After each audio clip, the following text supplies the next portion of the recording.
Hello, in the third unit of Speaking Effectively, Module 1, we'll be looking at the process of encoding again, but we'll be looking at the process of creating meaning using verbal symbols, using words. The power of words. In other words, we'll be looking at the power of words, and we'll look at how language is like a code. Language is when we use non-verbal and verbal symbols, we use a code, we agreed. And when we use language, we don't think that language is a code.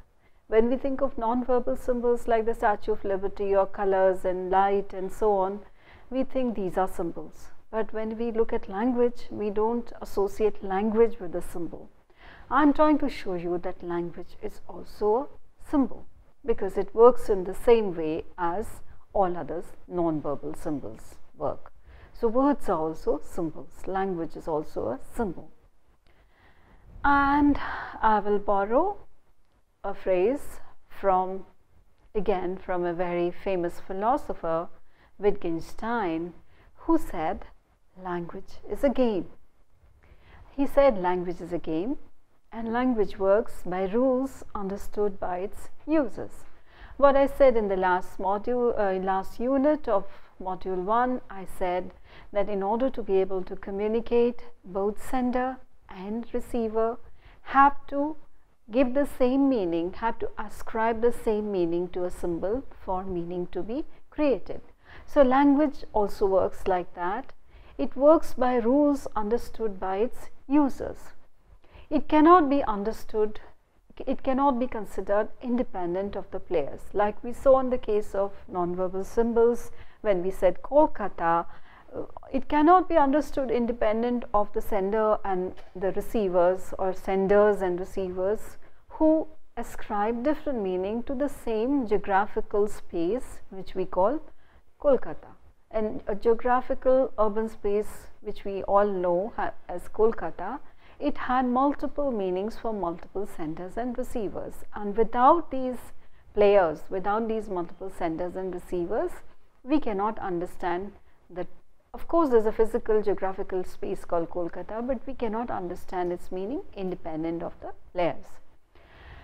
And I said earlier, as in the inferential model of communication, meaning is something which is created together, produced by both sender and receiver, and meaning is really a product of the system of rules. So language is a game, it works by rules understood by its players, cannot be understood, cannot be considered independent of players, and meaning is a product of the system of rules. Now what do we mean by this? What we mean by this is, suppose when you were a child, did you do the chur language, in which you added chur before every word and only you and your friend could guess the meaning of what you were saying? What was the rule? That before every word you will add the letter chur, and that new language which is born, only you and your friend will be able to decipher the language. And the same thing happens in other codes when we are ascribing meaning in a language, that unless you know the rules, like here the rule was use of chur before every word, unless both the sender and receiver know the rules, they will make a mistake. I'm sure all of you, or many of you at least, watch Hindi films, and we find that in Hindi films, particularly gangster films, the gangsters have their own code, like computer programmers have their code. Gangsters have a code, and if you are familiar with the idiom of Hindi film, you would also by now be acquainted or well versed in the code of the gangsters depicted in Hindi films. We don't know whether actual gangsters use this code or not, but from the Hindi film we have become acquainted with this code language of gangsters, where you say, where a gangster tells the other gangster where money is rokda and bomb blast is shadi. So both the gangsters, suppose two gangsters have decided that they are going to bomb a site, and they are not going to say, they are speaking on the telephone, one is not going to tell the other, go and go and bomb the market or go and bomb the train. They are going to say, we are going for a wedding and the work should be done. So it's a secretly coded language which both the gangsters know, but the people who are, maybe their phones are tapped and police officers are listening to their phone line. And by now I hope that even the people who are listening to their phone line now know the code language, but they have learned to couch their real meaning in very innocuous, simple language which others are unable to guess, because they keep changing. Unlike the Hindi film, they keep changing the code every day, so that people who are listening in are not able to decipher the meaning.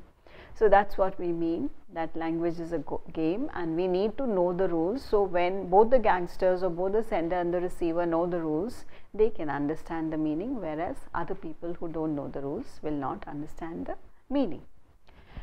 The next thing that I am going to introduce you to is that meaning doesn't exist by itself. For any word, any symbol, meaning does not exist on its own. As we saw in the case of Kolkata or Statue of Liberty, meaning did not exist on its own. Kolkata by itself did not have any meaning by itself. The meaning of Kolkata was in the people. So depending on the person, Kolkata was a place which with fancy bars and restaurants and nightlife and fun. For other people it was a place of crowds, tradition, trams, shopping. For yet another group it's wonderful, brilliant Victorian architecture. So a word means what we want it to mean.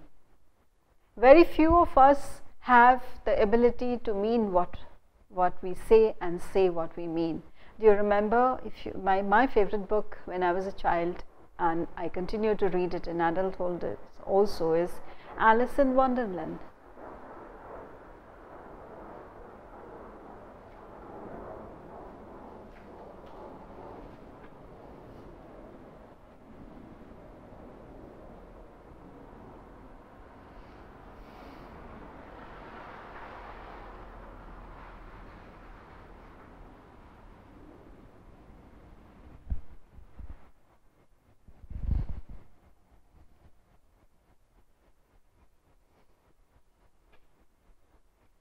Those of you who might have read Lewis Carroll's brilliant children's fantasy book, Alice in Wonderland, which was understood to be a children's story for several years, until people came to know that Lewis Carroll, who was a mathematician, had actually concealed very complex mathematical equations in every sentence of Alice in Wonderland. So it is really a coded book where those who understands the concepts in mathematics, which Lewis Carroll was talking about, would be able to read the hidden meanings. But in Alice in Wonderland, Alice says, I say what I mean and I mean what I say.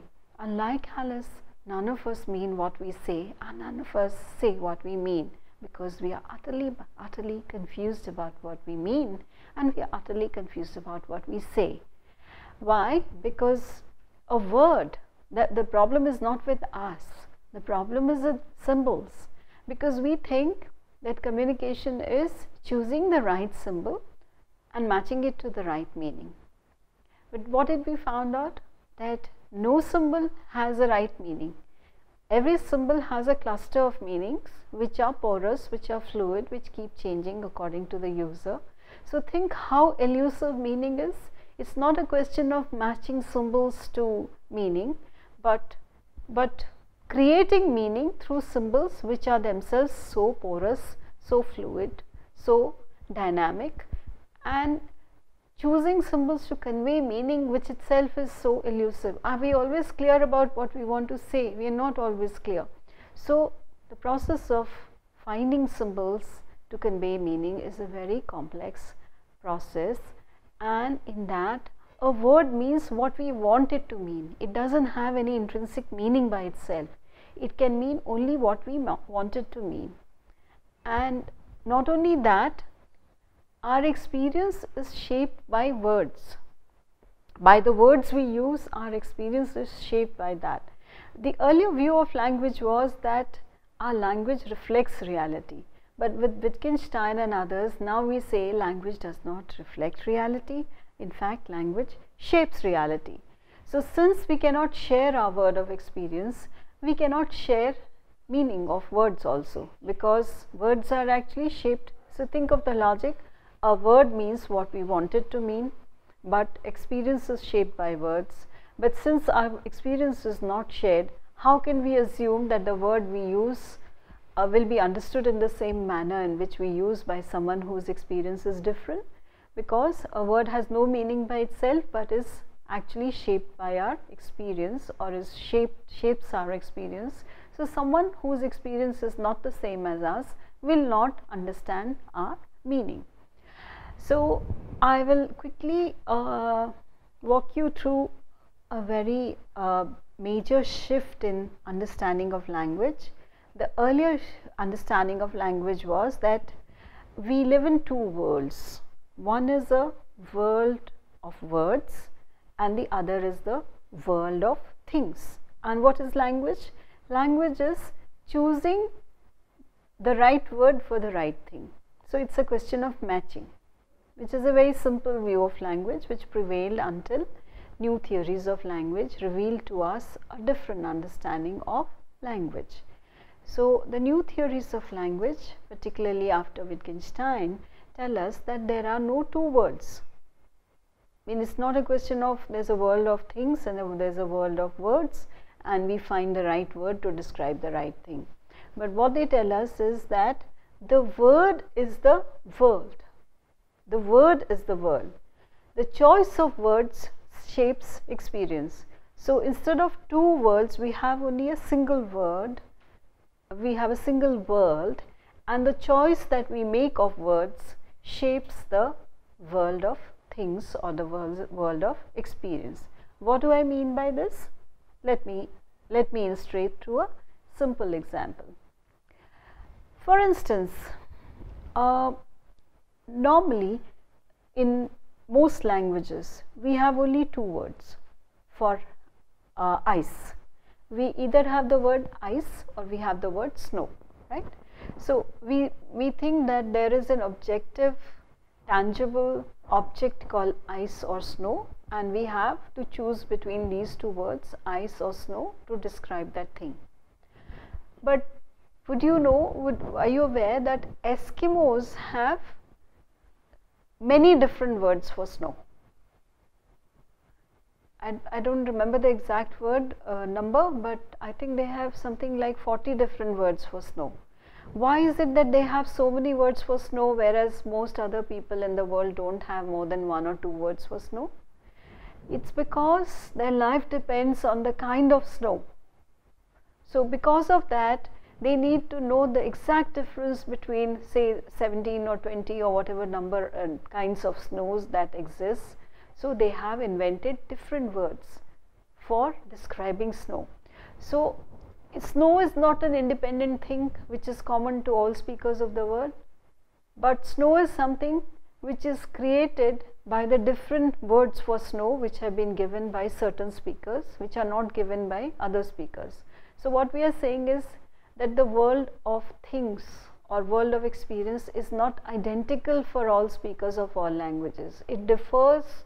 It's produced by the language itself. It's created by the language instead of reflecting the language. If this example is not clear, let me give you another example from closer home. In most Indian languages, we have different words to describe, to talk about different kinds of relationships. For instance, we have the word mama, we have the word chacha, we have the word taya, we have the word fufa, we have the word mosa, we have the word choto mama or bada mama. Now, why is it that these words do not exist in the English language, which have only one word, which is uncle?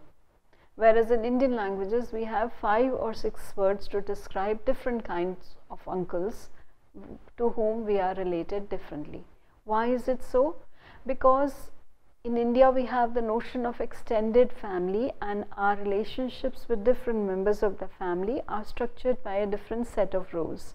Whereas in the West, the family is more, for a longer time, it's been a nuclear unit. First of all, we don't have such large extended families, and even if they are, it's the relationship with different kinds of members of the family are not so nuanced as they are in India.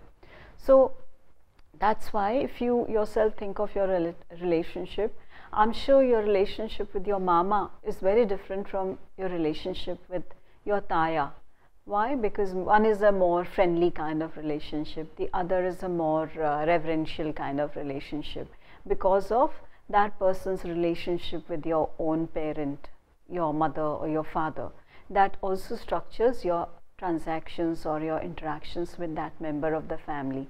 So what we are saying is that one way of, in the earlier theory, we were saying that there is only different kinds of relationships, and different languages have different words which are translatable to describe these relationships. Now we are saying that the words we choose, the number of words we choose, the divisions we make in language, in relationship signifiers or snow signifiers, that itself creates the reality for us. It doesn't reflect the reality or experience, but it creates the reality. So the choice of words shapes experience. So we have 3 theories of meaning: referential, perceptual and behavioral.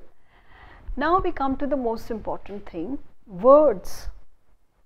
Why is it that we are not able to find the right word? The problem is finding the right word, and we are not able to find the right word. Why is that? Because words are very tricky things. Most words that we use, they do not separate facts from guesses. Whereas the way we speak, we state as if something is a fact, whereas what it is really is a guess. So suppose we say that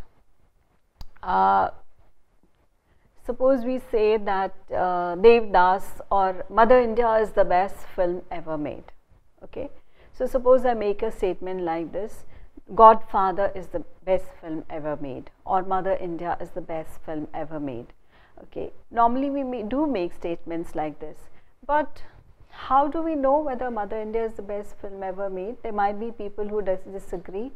Or how do we know that Godfather is the best film ever made? Does everyone think that Godfather is the best film ever made? But we do tend to make statements in which, because when we are forced to use words, and when we use words, words tend to confuse facts and inferences. What is an inference? When you derive information based on certain information. Okay. Now, usually when we make an inference, it's based on incomplete information. So suppose you say that Mother India is the best film ever made. Probably you have not seen all the films made all over the world, and that's why only on the basis of your knowledge of Hindi films you say Mother India is the best film ever made. Or you've seen only Hollywood films and you say Godfather is the best film ever made. So your inference that Godfather is the best film ever made is an inference. It's not a fact. It's based on incomplete information.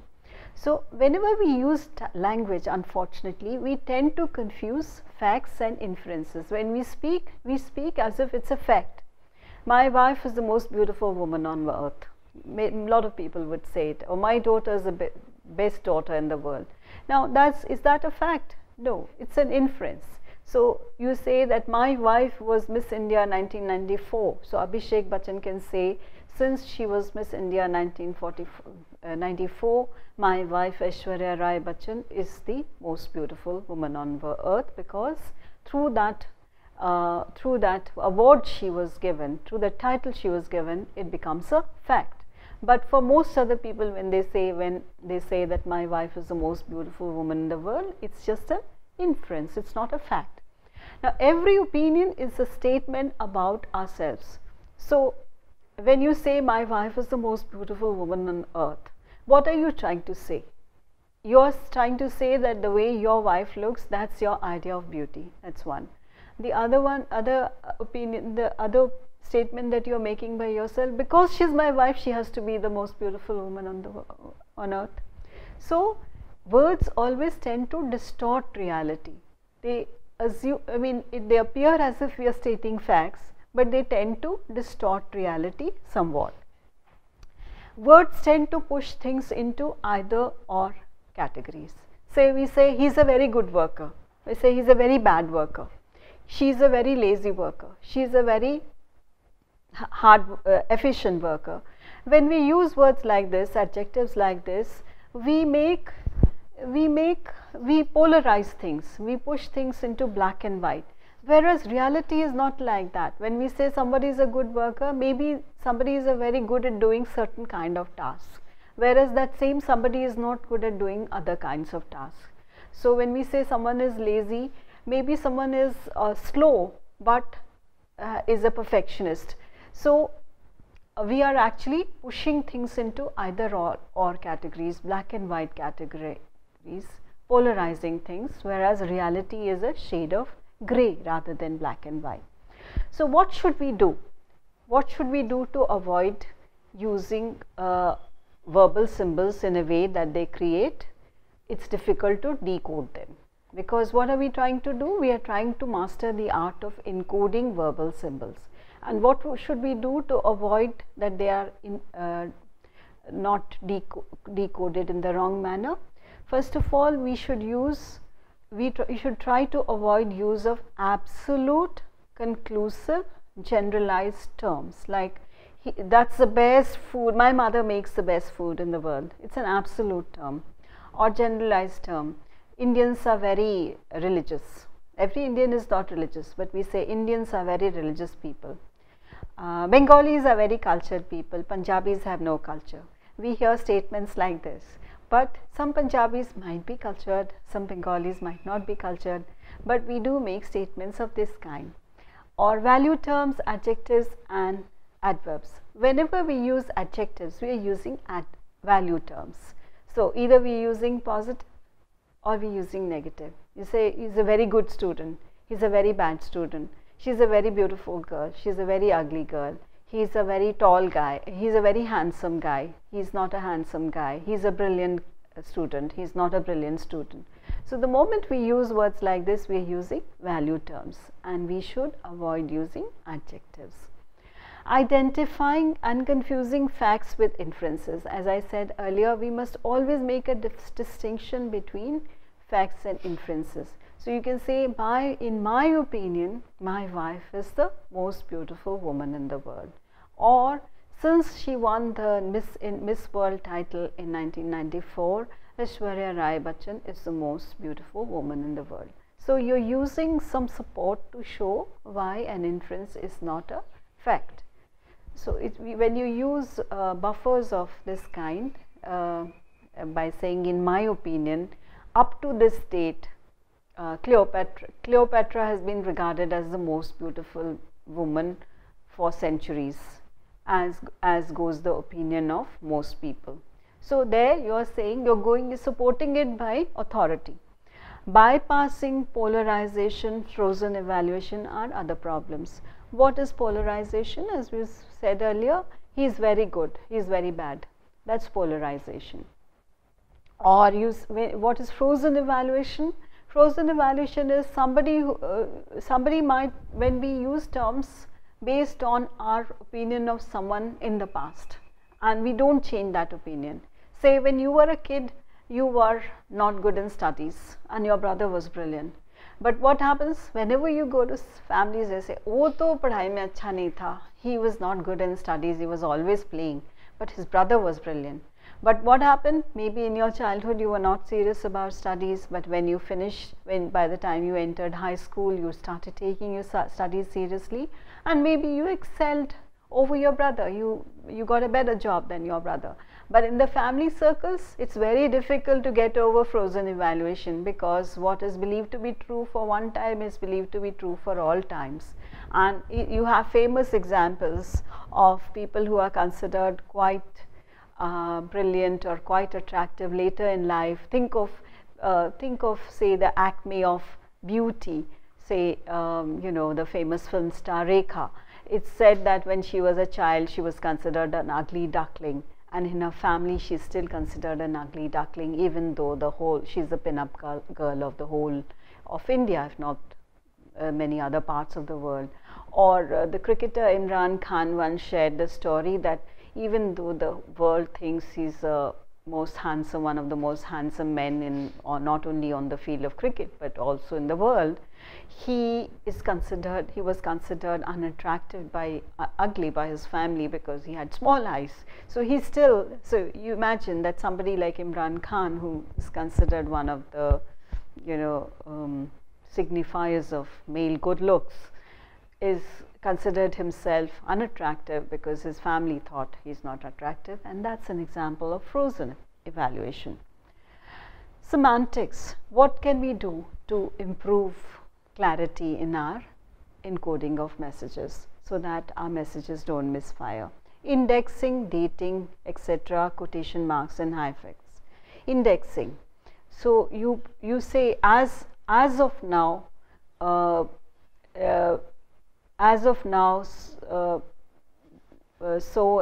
and so has been the best student in the class. Dating. In 1995, these clothes were considered very fashionable. Bell bottoms were considered very fashionable in the 70s. But if you say bell bottoms are very fashionable trousers, today nobody will agree that they are fashionable. But in the 70s, they were considered the peak of fashion, etc.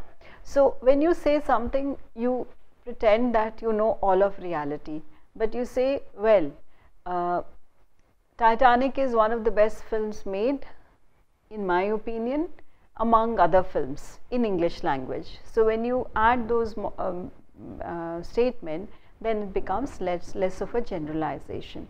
And finally, you use quotation marks and hyphens to say that, in my opinion, Sholay is the best film ever made in the history of Indian cinema. Maybe others don't agree with you, but in your opinion, you think it's the best film. Now, clarity and ambiguity.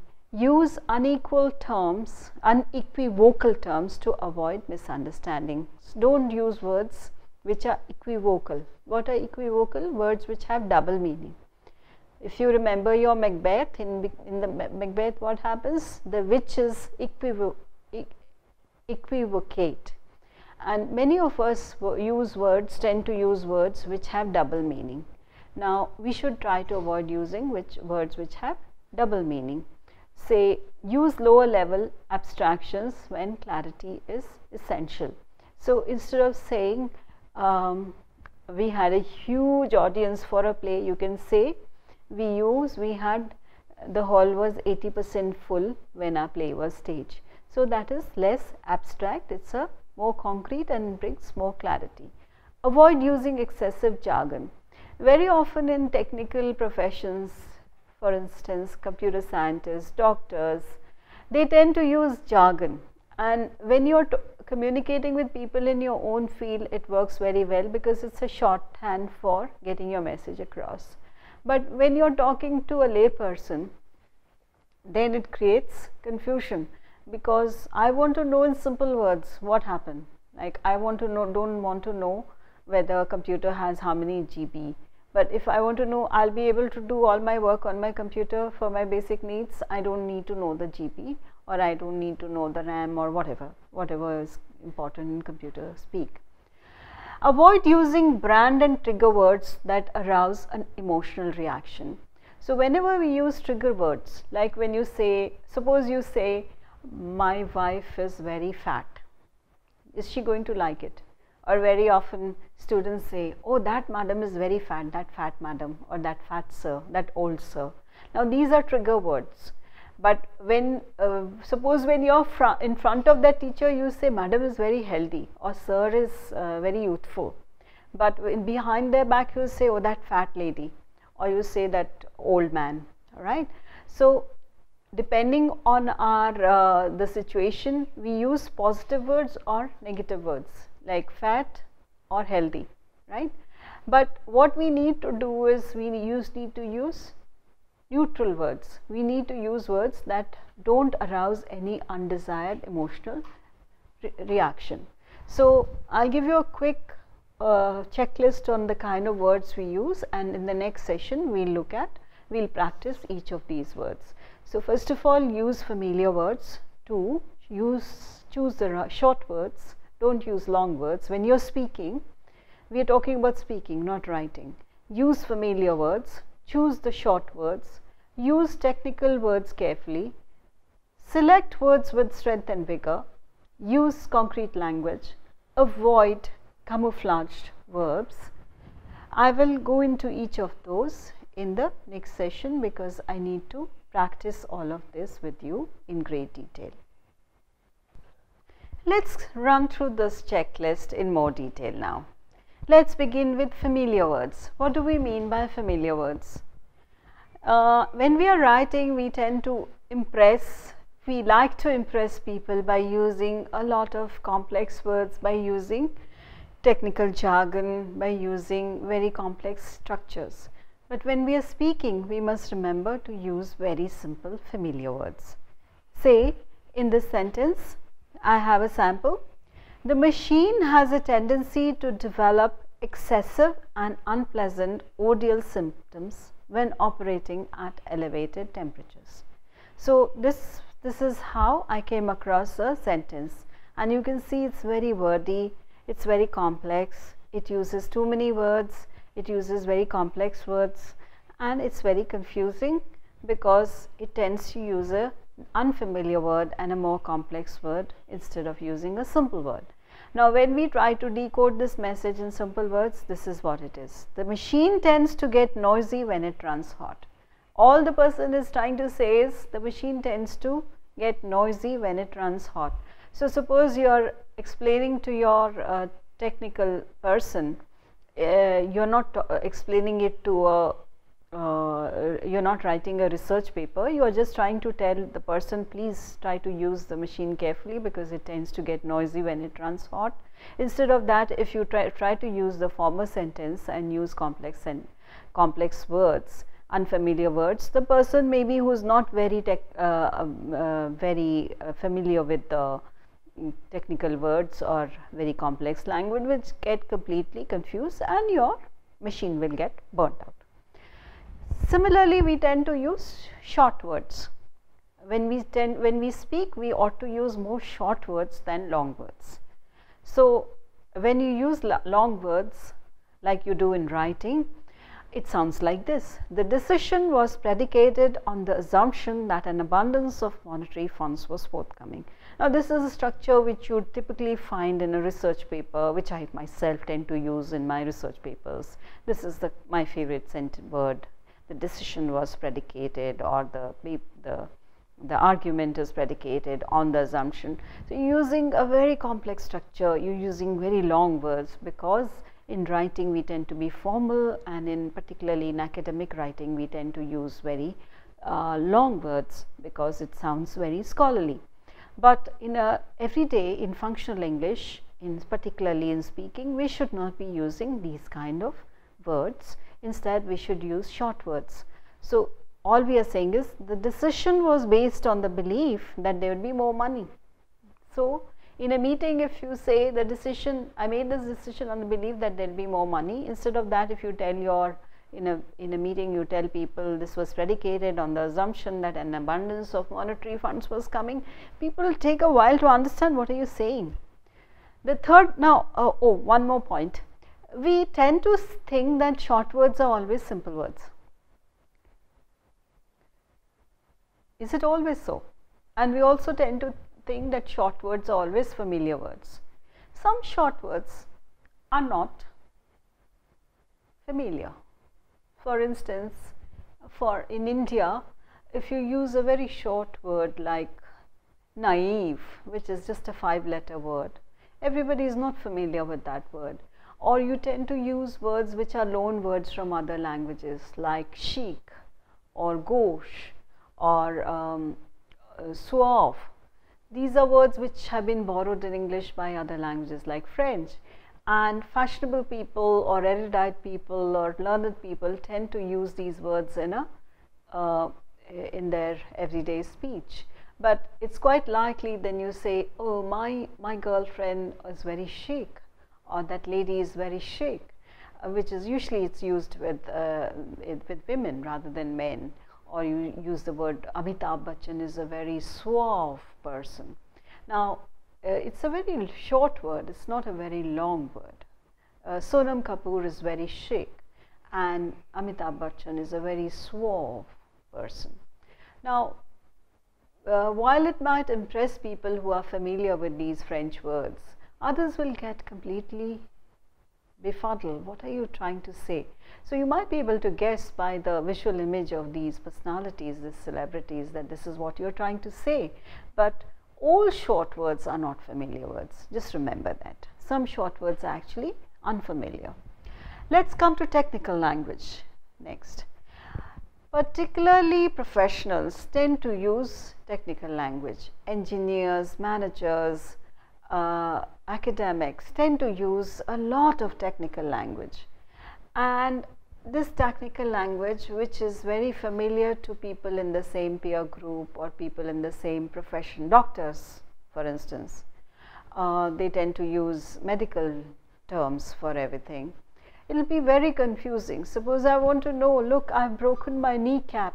I don't want to know my patella is fractured. I just want to know whether it's my kneecap which is fractured, but the doctor would say your patella is fractured. Okay. So let's look at this example. These words would be clear to a seasoned railroader, but not to you. Now these are very simple words, mind you. They're not difficult words, but these are words like a code. It's like a jargon which is used as a code among railroaders, which you will not be able to understand. Run that hog into 4 and tie on to that cut and snake it out of there, then shake it out. After you finish that, pick up those 2 reefers on 8 and cut them in behind the gondolas on 10. That'll wrap up the hot shot, then tie her together and blow flag her. Did you follow anything at all? I didn't. John Hare, this is from his book Gobbledygook Has Gotta Go. So this is gobbledygook. Now select words with the right strength and vigor. When we use words, we say, okay, this word is the same as the other word. It's not so, because one word is not the same as another word. Not only because some words naturally sound better than the other words, but also because there are shades of meaning, there are finer nuances which one word will be able to convey, whereas the other word will have different connotations altogether. So first of all, we have to choose words with the right strength and rigor. You can say Vijay Mallya was a very successful businessman until he had problems. What is the commonly used word for Vijay Mallya? He's a tycoon. Tycoon is a stronger word than saying successful businessman. Or we say the market is declining. Instead of saying generally declining market, we say bear market. Instead of saying Subhash Ghai is a big filmmaker, we say Subhash Ghai the movie Mughal, or Yash Chopra the movie Mughal. Instead of saying one who was the first, it's a better way of saying would be to use a stronger word and say the pioneer. Use concrete language. Instead of saying a significant loss, say 150% loss. Instead of saying we had good attendance, we say 100% attendance. Instead of saying we have a good record, you say attendance record. Be specific. Avoid camouflage verbs. We tend to use a lot of verbs which are used as nouns but are actually verbs. So that create unclarity, lack of clarity. Instead of saying control of the water was not possible, which is actually a verb camouflaged as a noun, you could say they could not control the water. Instead of using the passive voice, if you use the active voice and you say they could not control the water, it's easier to follow it. Use precise words. Instead of using lease, you use deal. Instead of using employee, use receptionist. Instead of using tariff, say room rent. So checklist, we conclude, when you speak or write for that matter, but I've been focusing on speaking skills in this course, and I will not go engage with writing in detail. You need to find out, are the words appropriate for the scenario? 2, are the words appropriate to the knowledge of the people involved? So suppose you're talking to experts, you can use jargon, but suppose you're talking to lay persons, are they appropriate to the knowledge of the lay person? Do the words precisely denote your meaning? Is any jargon you have used likely to be understood by all present and future readers? Do the connotations of the words create an appropriate tone for the piece? Have you searched for and replaced cliches? Have you used slang only where the situation is informal enough to tolerate it? Have you emphasized a positive relationship with the reader or the speaker? Have you identified and replaced all sexist language? Have you chosen words appropriate to your communication strategy? I'll give you quick, before I conclude, I'll give you example of cliche. What is cliche? Cliche is a word which, when it's used for the first time, a phrase, it's very interesting and people like it. But after a while, it becomes jaded and it's not appropriate to use it. Like people say, the bottom line was, within this time frame. These kind of cliches are used by people. They were used by some journalists long time ago and they were considered very novel, original. But now they become so jaded that nobody wants to see them. Similarly, slang, the language of campuses, the language of youth, that is not like instead saying, I want to talk to this guy, he's my buddy. That might be okay when you're talking to your student friends, but when you're talking in a formal situation, you cannot use slang. It's a no-no. And finally, sexist language. What is a sexist language? Sexist language is something which is derogatory to a person, and today we don't use language which is sexist. Like even till now, we have notices addressed to us where you say the chairman of this committee. Even if the chairman happens to be a lady, the designation used is chairman. In IIT, for instance, the student is generically male. Whenever people are referring to the students, they'll say, if a student wants to write his exams later, let him write it. If a student wants to go on an internship, let him do it. Whereas we have a large number of female students now, or female faculty now, but a faculty and a student is always, in the old-fashioned use sexist language, is always a male. So that's why feminists have been campaigning for the removal of all sexist language from both speech and writing. So we don't say chairman, we say chairperson. We don't say author, we don't say poetess, we say poet. We don't say actress, we say actor. And we remove all traces of sexism for writing. So with this, I conclude my session on encoding messages using verbal symbols, and in the next module, in the next unit of this module, I'll move on to encoding messages non-verbally using non-verbal symbols. Thank you.